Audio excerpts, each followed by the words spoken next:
collier de perles noires.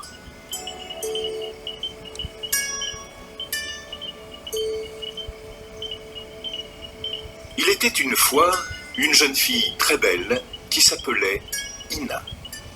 Toutes les fées du ciel s'étaient penchées sur son berceau et l'avaient dotée de toutes les qualités: la grâce, la beauté, l'intelligence, la gentillesse.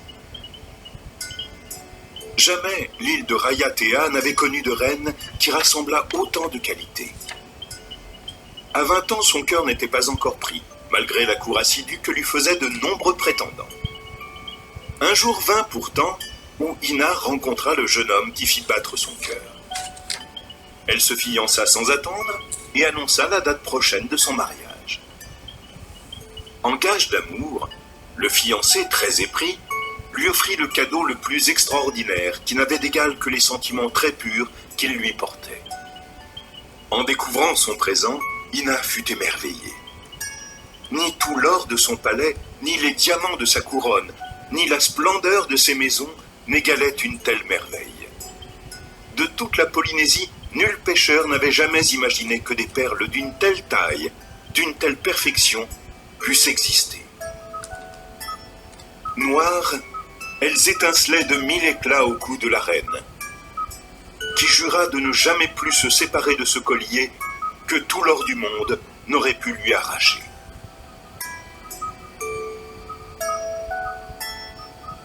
Bien qu'elle en mourût d'envie, Ina, en accord avec son fiancé, décida cependant de ne porter ce collier qu'à partir du jour où leur mariage serait célébré.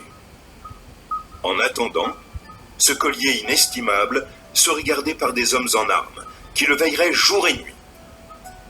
Un jour, alors que Ina donnait audience à ses sujets, elle refusa la requête d'un homme, comme cela arrivait lorsque la demande ne lui paraissait pas justifiée. Or, cet homme n'était autre que Hiro, le roi des voleurs. Après avoir été un prétendant éconduit de la jeune reine, Hiro subissait ici un second affront qu'il ne put supporter. Se sentant humilié, sa jalousie se transforma rapidement en haine, et Hiro résolut de se venger en s'attaquant à ce que la reine avait de plus cher, son collier de perles.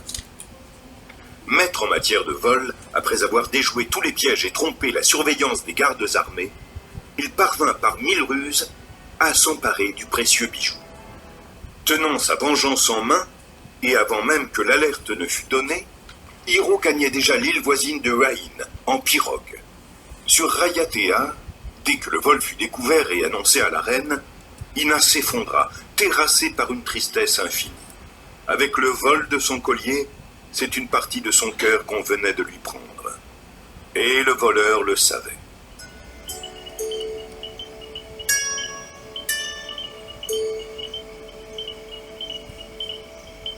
Aussitôt, elle devina qui se cachait derrière ce méfait.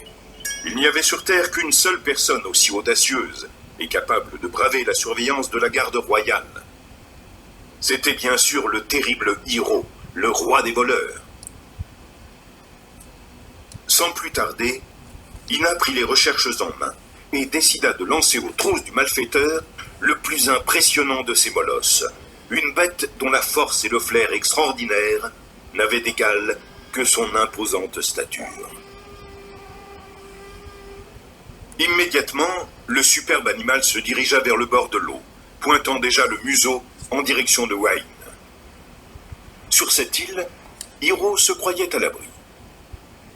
Dès son arrivée, il avait dissimulé son prestigieux butin sous une pierre d'un poids impressionnant. À cet endroit, pensa-t-il, nul ne saura jamais débusquer mon butin. Il n'existe personne sur terre qui soit aussi malin que Hiro, le roi des voleurs. Mais déjà s'approchait des rives de Wain le molosse de la reine. La truffe, grosse comme une noix de coco au vent, son travail apporta très rapidement ses fruits.